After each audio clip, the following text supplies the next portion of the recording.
Hello everybody and welcome to Pravus Gaming with Steamed, the series where I go through my Steam library and find the games that I bought but never had a chance to play. Today we're taking a look at a game called Kenshi. Now I totally forgot that I owned Kenshi until I saw several recommendations from viewers on the Discord server, so I decided to do a bit of research. What is Kenshi? Kenshi is an open-world sandbox RPG.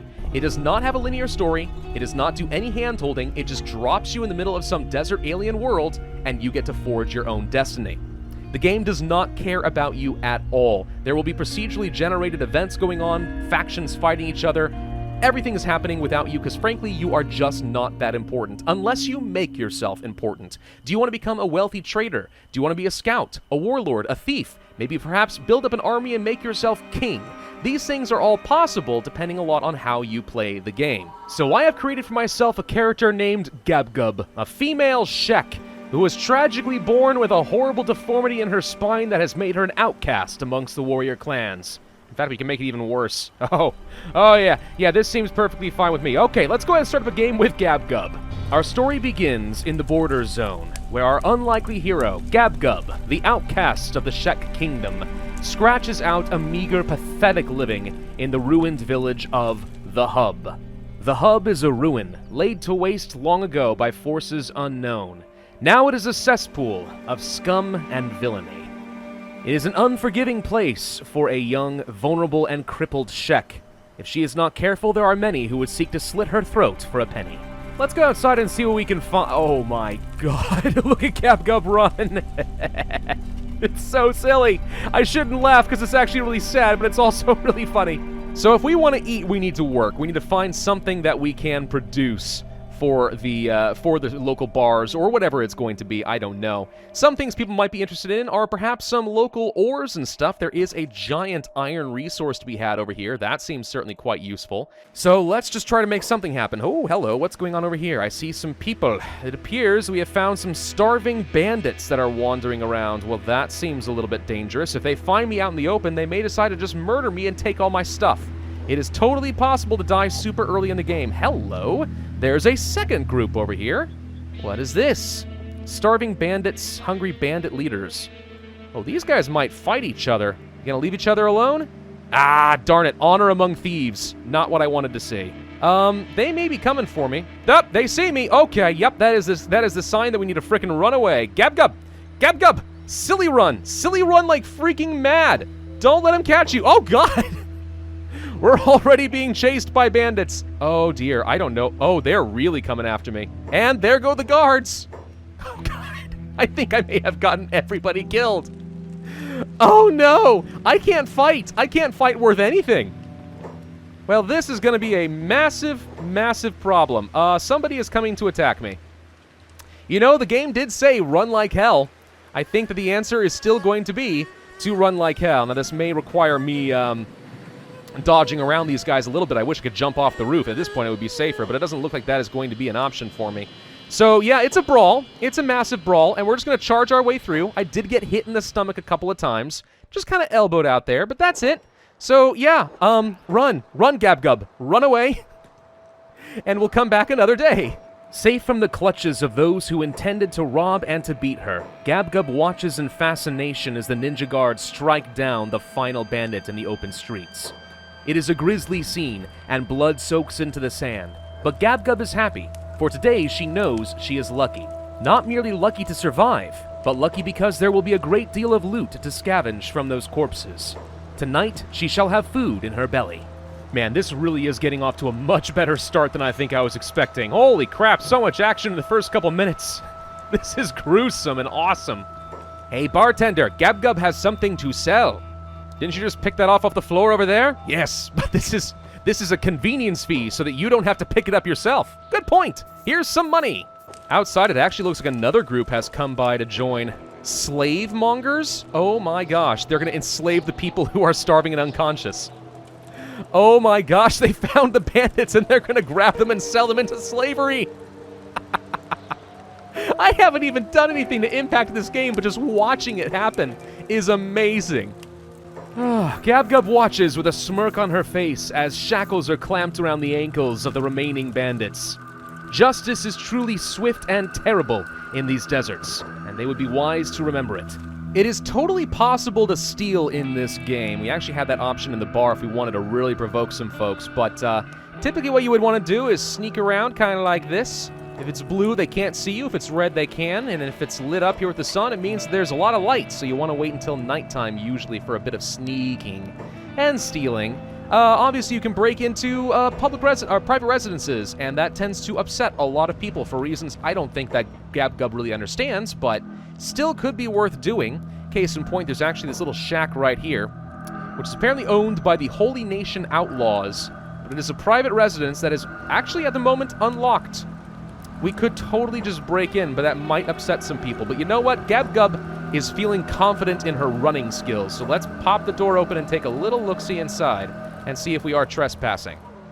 Well, I think we are trespassing, but there's no one here to complain, so Gab-Gub does not care. Thievery is a new low for Gab-Gub. The Shek are an honorable race of warriors. Duty and tradition permeate their culture. These are lessons that Gab-Gub would have learned and heeded, had she not been cast out from society at a young age due to her deformity. Though up to this point she has resisted the temptation to take what is not hers, if today truly is her lucky day, then now may be the time to take up the art. After all, she has a greater need, and she has been treated unfairly all her life. Why should others have when she does not? With these thoughts in mind, Gab-Gub steals everything she believes even has a moniker of value and sells them at the local bar.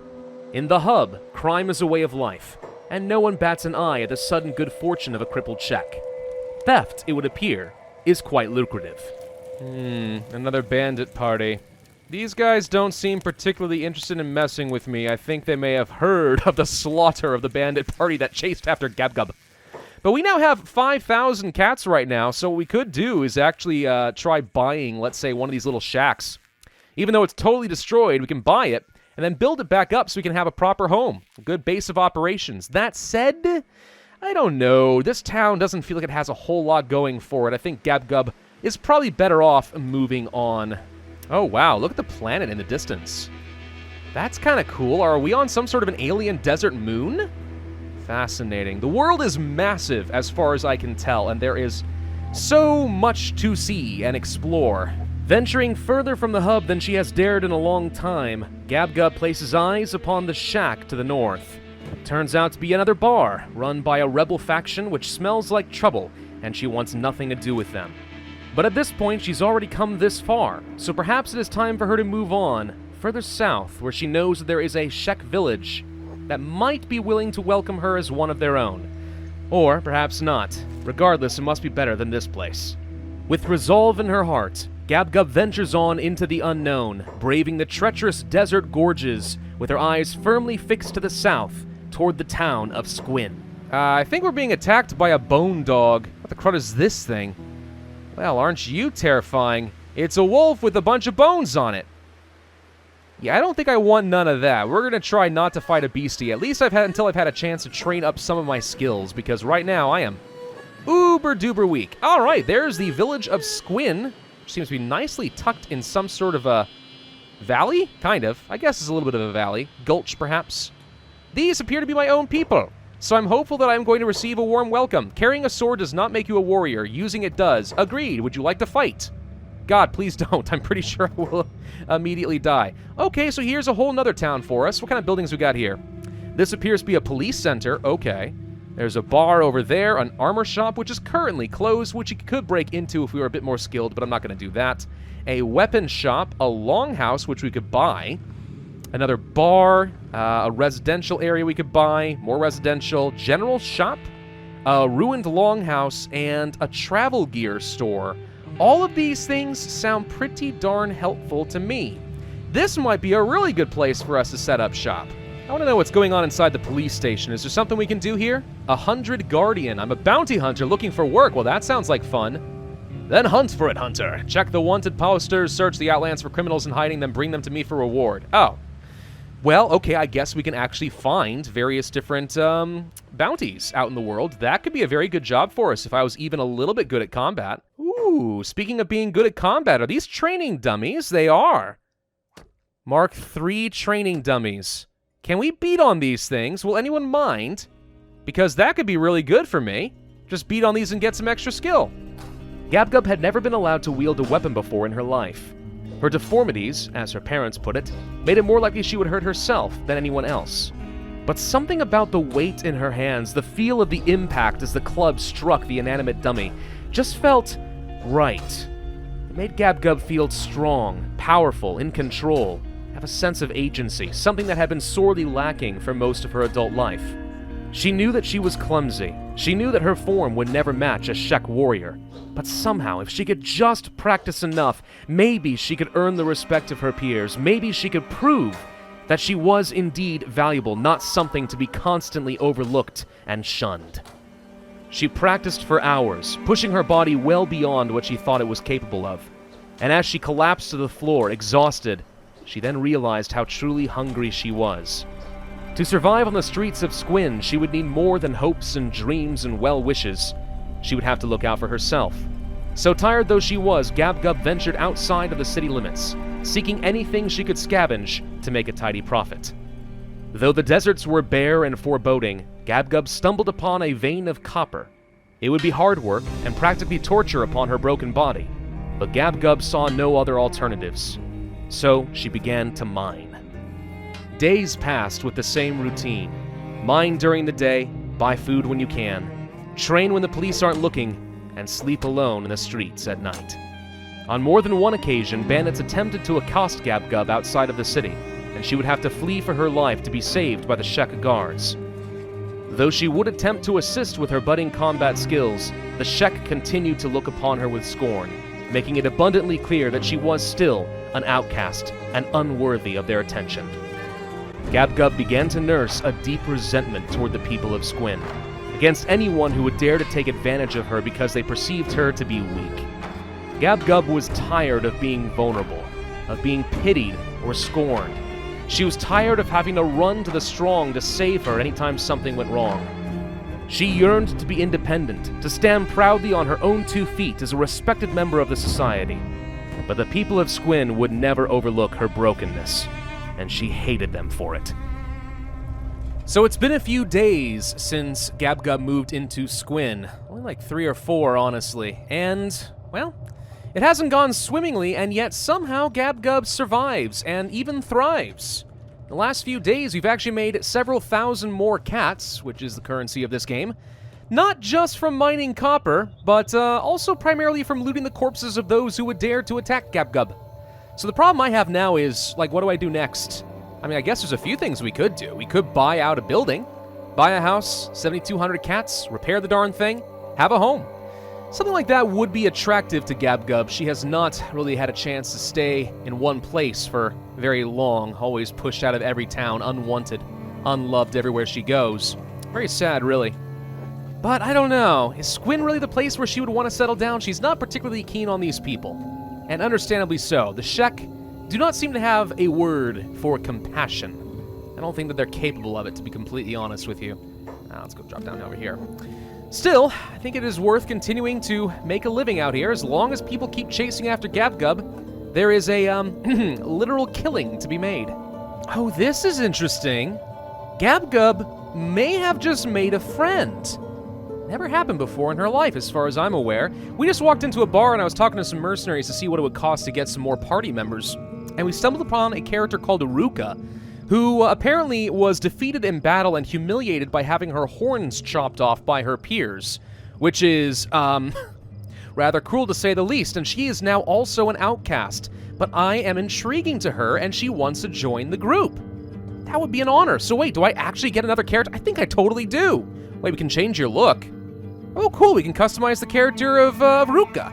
Ta-da! We created the character of Ruka. She's extremely feisty.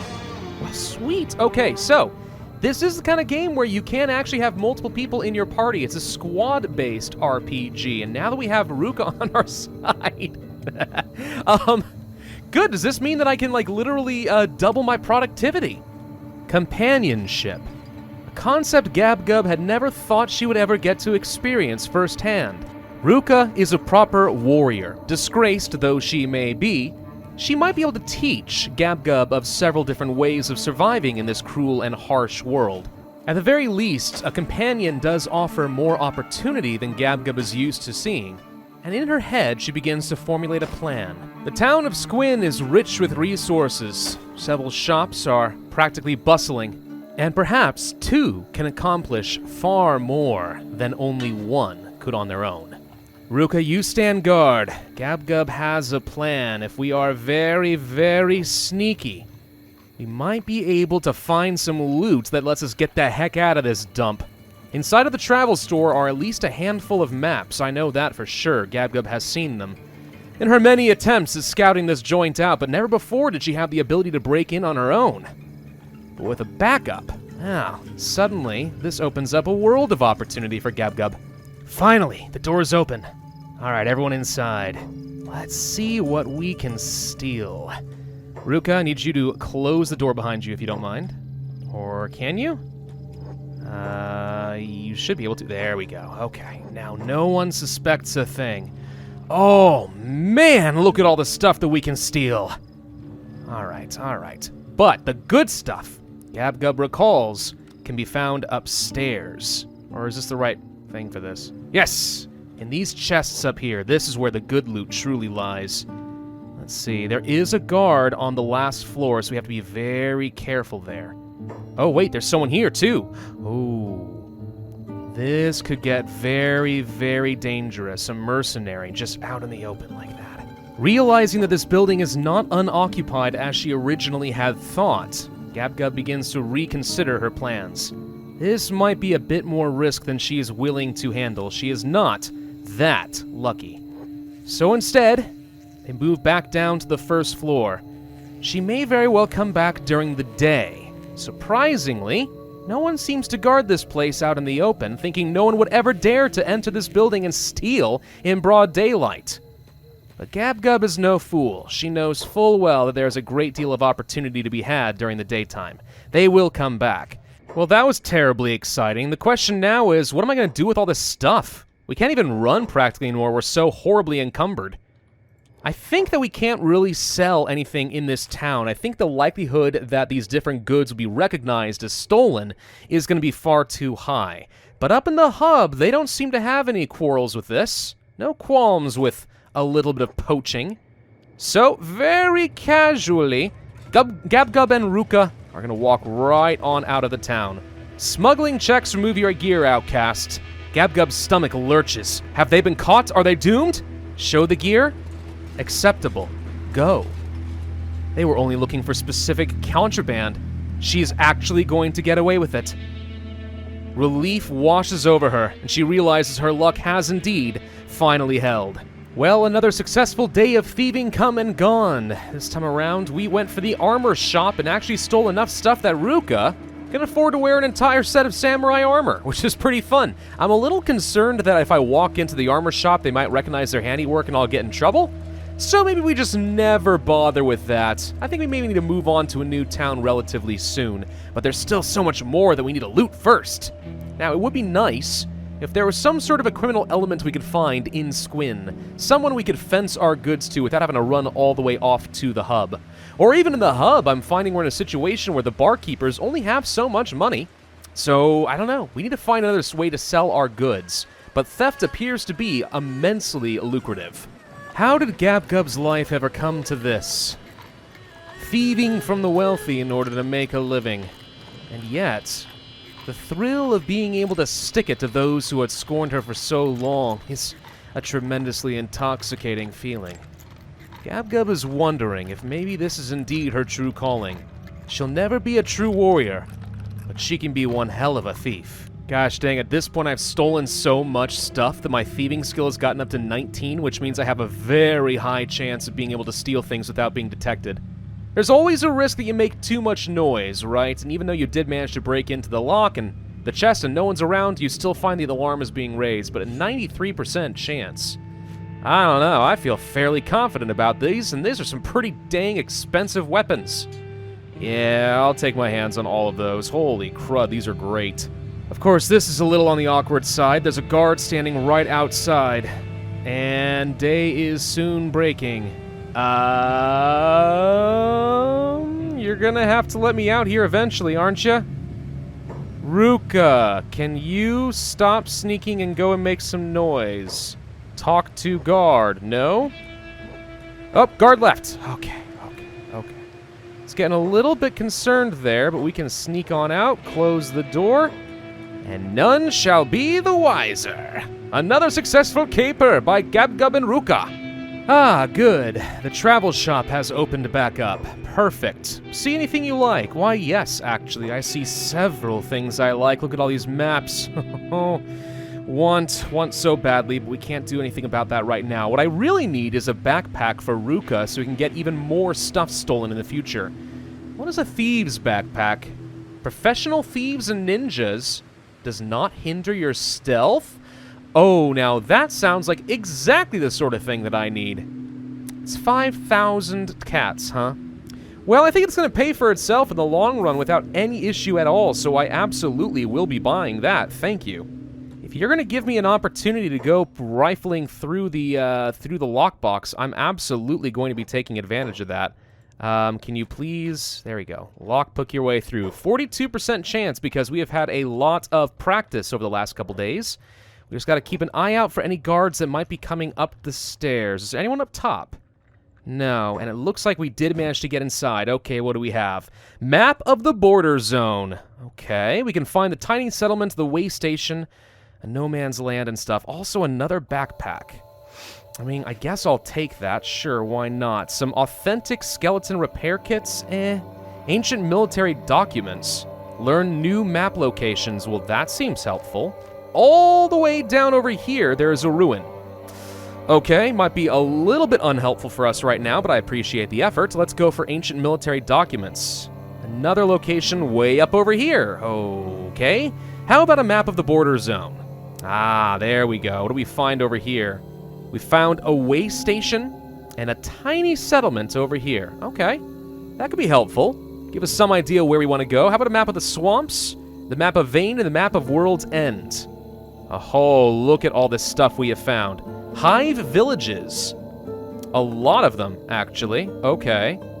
And what's this? World's End? Another city. This one's a little far away for Gab-Gub to travel to, but Shark isn't outrageous. Just a bit further south of Squin. You might want to go to Shark. That could be kind of fun. Another good place for us to fence our gear, too, if we want. That said, I still have stolen quite a few more things that we need to sell off. We should probably run off to the hub one last time. Uh-oh. Pause. Looks like we are under attack by a bone dog. Oh, great. Okay. An angry little beastie. Well, it's faster than we are, that is for absolute sure, so now is a great time to use our new weapons and try to beat up on the bone dog. Smack goes Ruka! Haha! We are beating up its chest with no time flat. This is wonderful. Now, even if we do take some damage here, it's absolutely worth it because this is one of the best ways for our characters to be training up their toughness and also their melee defense or even dodge if we're using martial arts. We can train our melee attack by hitting things all we want, but until something attacks us, how do you intend on getting stronger? And as the old adage says, what doesn't kill you makes you stronger. Absolutely the case in Kenshi. We want to take fights sometimes. Sometimes it's worth it. The bone dog got back up? Hit it again! Stop! Don't hit Gab-Gub! Why does everyone pick on Gab-Gub? Oh, Gab-Gub's been bitten several times in the stomach. This ain't looking good. This ain't looking good all of a sudden. Come on, Ruka! Help me out! Alright, Gab-Gub, I need you to block. Don't do anything else but block. Protect yourself. Ruka, get in there. Oh, there we go. Another good hit. Up, Gab-Gub missed. Of course she did. This bone dog is proving far more resilient than I was expecting. I thought we had it down. And with one big final swing, Gab-Gub actually knocks the poor beast unconscious. Wow. Her first actual kill. This time, we're not going to worry about bandaging each other. We're just going to simply harvest the animal for all of its meat and its animal skins, certainly killing the beast outright. Yes, it is indeed dead. Lovely. Now Gab-Gub can worry about tending to herself and to Ruka. While resting at the inn and recovering from her injuries, Gab-Gub and Ruka overhear an intriguing rumor in the town. It seems that a group of thieves, the Shinobi, have set up residence and perhaps are accepting new members into their clan. The membership fees are ludicrously high. It could very well be an elaborate scam, and yet Gab-Gub finds herself intrigued at the prospect of finding a community where her skills would be valuable. Well, these are definitely the Shinobi Thieves. I've been told that if I want to find out more about this guild, we should go inside and talk to the boss. Whoever the heck that is. Let's see, some ninja guards. Okay, ninja guard, thief. I'm not sure where their boss is, but surely someone can point me in the right direction, right? Oh boy, the boss wants 10,000 cats just to join. What do I get in return for all of that? Allies? Hideouts like this one in lots of major towns? Well, that could certainly be helpful. Watch each other's backs, Shinobi Thieves stick together. Good for recovering. Also, specialist training equipment to use. Sell your items at a fence. And some specialist equipment at a huge discount. That could be worth it, and quite frankly, I think Gab-Gub will be excited at the prospect of finally, for the first time in her life, being truly accepted into a community. Alright, sign me up. Welcome, sister, to the Shinobi Thieves. Sister. The word echoes in Gab-Gub's head. She has never been called sister before in her life. It is an unfamiliar term, and she likes it. As Gab-Gub continues to explore the Shinobi Tower and introduce herself to the members of the clan, she finds that not a one looks down upon her for her deformity. Rather, they see her for what she is, a skilled survivor who has managed to scratch out a living against all odds. She may be an outcast, but so are they, and they welcome her as long-lost family. For the first time in a very long time, Gab-Gub feels she can call a place home. And that seems like a pretty good place to end this video. We've told a bit of a story, certainly a chapter in Gab-Gub's life. I think this is pretty darn cool, and hopefully you guys get some sense of just what you can do with a game like Kenshi. Really, when it's so open world and open-ended like this, you gotta choose your own story, make your own fun. And boy howdy, this game does give you a lot of different ways to approach it. That's one of the best things about it. It leaves it so open-ended, but provides you all the foundation you need to create whatever story you want. That is a rare thing in a game like this, and it was truly a treat to play it. Hope you guys enjoyed. If so, then of course I would certainly ask you hit that like button, leave a comment showing your support, and of course subscribe and hit that notify bell. And I, as always, will see you guys next time.